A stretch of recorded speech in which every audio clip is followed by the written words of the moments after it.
Allahu Akbar. Allahu Akbar. Assalamualaikum warahmatullahi wabarakatuh.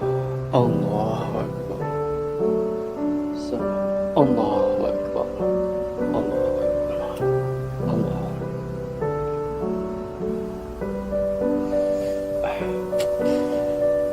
Allahu Akbar. Assalamualaikum warahmatullahi wabarakatuh. Assalamualaikum. Kurang satu, kurang dua. Aduh.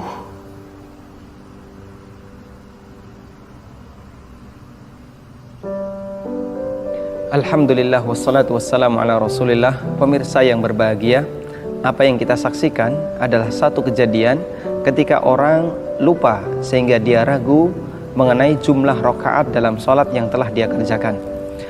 Ketika kita mengalami semacam ini, ada beberapa hal yang perlu kita perhatikan. Yang pertama, bahwasanya ragu terkait jumlah rakaat sholat itu tidak membatalkan sholat. Sehingga ketika kita mengalami keraguan, silahkan Anda memilih mana yang lebih mendekati kebenaran. Atau jika kita lupa sama sekali dan tidak bisa memilih, maka kita memilih yang lebih sedikit. Misalnya kita mengerjakan sholat duhur, kita ragu apakah sudah 4 rakaat ataukah baru 3 rakaat. Maka kita memilih yang lebih sedikit, 3 rakaat, sehingga nanti kita tambahkan 1 rakaat lagi.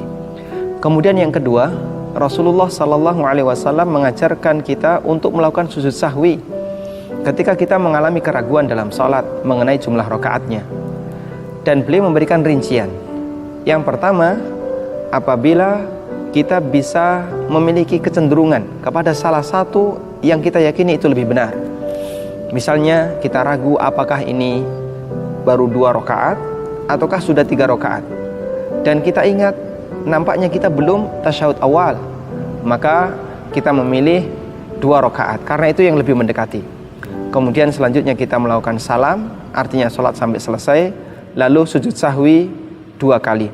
Yang kedua, ketika kita sama sekali tidak bisa memilih mana yang lebih mendekati kebenaran, maka kita memilih yang lebih sedikit.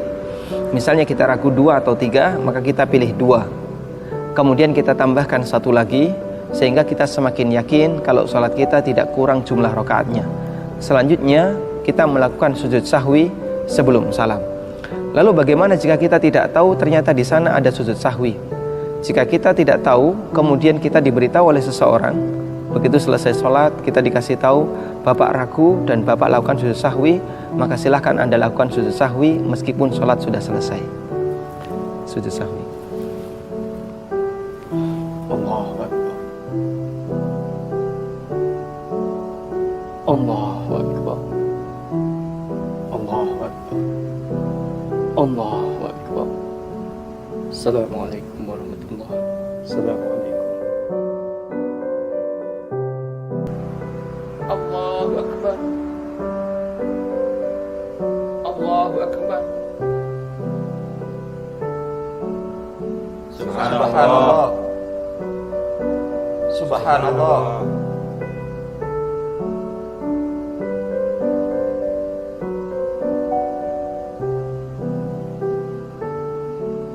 Allahu Akbar.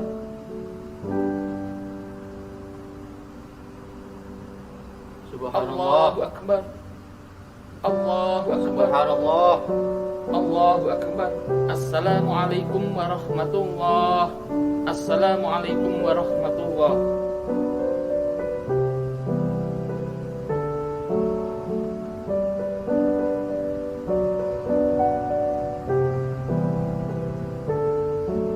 Alhamdulillah wassalatu wassalamu ala rasulillah. Pemirsa yang berbahagia, adegan yang baru saja kita saksikan adalah salah satu di antara contoh bagaimana ketika orang tidak paham tentang sujud sahwi dalam sholat berjamaah. Apa yang dilakukan oleh imam dan apa yang dilakukan oleh beberapa makmum sudah benar. Ketika imam sujud sahwi, makmum yang lain ikut sujud sahwi. Namun ada satu makmum yang dia tidak paham kalau itu sujud sahwi, sehingga ketika imam melakukan sujud sahwi, makmum menyangka bahwasanya ini kesalahan, sehingga dia ingatkan dengan mengucapkan subhanallah. Dan terkait sujud sahwi dalam sholat berjamaah, kaidah yang berlaku bagi makmum adalah ketika imam melakukan sujud sahwi sebelum salam, maka makmum juga ikut sujud sahwi bersama imam, karena makmum harus mengikuti imam.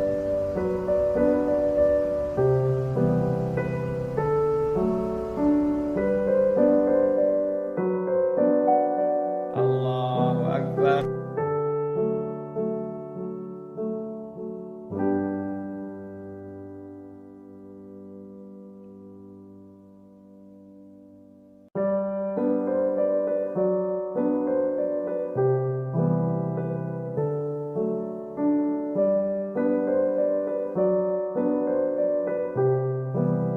الرحيم إذا السماء انشقت وأذنت لربها وحقت والقمر إذا اتسق لتركبن طبقا عن طبق فما لهم لا يؤمنون وإذا قرئ عليهم القرآن لا يسجدون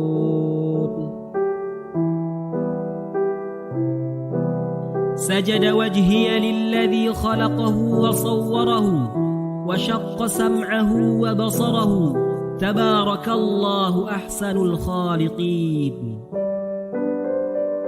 بل الذين كفروا يكذبون أقسم بالشفق والليل وما وسق والقمر إذا اتسق لتركبن طبقا عن طبق فما لهم لا يؤمنون وإذا قرئ عليهم القرآن لا يسجدون الله أكبر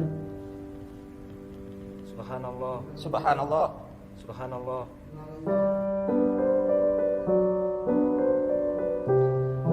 Alhamdulillah wassalatu wassalamu ala rasulillah. Pemirsa yang berbahagia, kejadian yang Anda saksikan salah satu di antara contoh ketika ada makmum yang tidak paham tentang masalah sujud tilawah. Sujud tilawah adalah sujud yang dilakukan dan dianjurkan ketika seseorang membaca ayat sajdah. Disebutkan dalam hadis yang diriwayatkan oleh Muslim, Nabi SAW pernah mengatakan, "Idza qara'a ibnu Adam as-sajdata fasajada, i'tazala syaitanu yabki." Ketika manusia itu membaca ayat sajdah, kemudian dia sujud, maka setan menyingkir sambil menangis. Yaqulu, dia mengatakan, "Umira ibnu Adam bisujudi fasajada falahul jannah, wa umirtu bisujudi fa'abaitu falyannar." Manusia diperintahkan untuk sujud, kemudian dia sujud dan dia mendapatkan surga. Sementara saya pernah diperintahkan untuk sujud dan saya tidak mau untuk bersujud, maka saya mendapatkan neraka. Dan tentang tata cara sujud tilawah, tata caranya sama persis sebagaimana sujud dalam sholat. Mengenai bacaannya juga sama seperti sujud dalam sholat. Kita membaca Subhana Rabbiyal A'la, kemudian bisa juga kita tambahkan Allahumma laka sajadtu wa bika amantu wa laka aslamtu, sajada wajhi lilladzi khalaqahu wa sawwarahu wa syaqqa sam'ahu wa basarahu bihaulihi wa quwwatihi fatabarakallahu ahsanul khaliqin. Kemudian ketika terjadi perbedaan seperti ini, ada makmum yang dia tidak tahu kalau itu adalah sujud tilawah, dan ada makmum yang ruku', ada makmum yang mengucapkan subhanallah mengingatkan seolah-olah itu lupa padahal aslinya bukan lupa. Maka apa yang harus dilakukan? Kaidahnya adalah semua makmum harus mengikuti gerakan imam. Sehingga dalam posisi seperti ini, makmum harus ikut gerakan imam meskipun dia tidak tahu kalau itu sujud tilawah. Meskipun dia merasa bahasanya itu adalah gerakan yang lupa padahal aslinya bukan lupa. Makmum ikut sujud bersama imam. Dan apakah ada keharusan bagi imam untuk mengumumkan sebelum sholat bahwasanya nanti akan ada sujud tilawah ketika sholat? Jawabannya tidak harus. Nabi SAW pernah melakukan sujud tilawah, dan Nabi SAW tidak mengumumkan kepada para sahabat sebelum sholat. Seperti itu pula yang terjadi di Masjidil Haram, Masjid Nabawi. Imam melakukan sujud tilawah ketika terutama pada saat sholat subuh di hari Jumat karena mereka membaca ayat sajdah. Namun tidak ada pengumuman sebelumnya kepada makmum bahwasanya nanti akan ada sujud tilawah baik di rakaat pertama maupun di rakaat yang kedua. Meskipun jika di sana dirasa penting bahasanya imam diharapkan untuk mengumumkan terlebih dahulu karena pertimbangan makmum yang masih awam atau makmum yang tidak tahu, atau dalam rangka untuk menghindari perselisihan di tengah para jamaah, maka insya Allah imam bisa memberikan pengumuman terlebih dahulu sebelum sholat, dan nanti mereka bisa melakukan sujud tilawah sesuai dengan yang disampaikan oleh imam. Selanjutnya bagi para makmum bisa mengikuti sujud tilawah bersama imam. Demikian, semoga bermanfaat. Wassallallahu ala nabiyyina Muhammadin wa ala alihi wa sahbihi wasallam.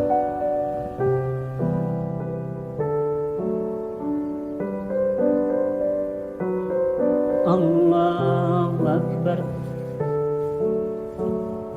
Balil ladzina kafaru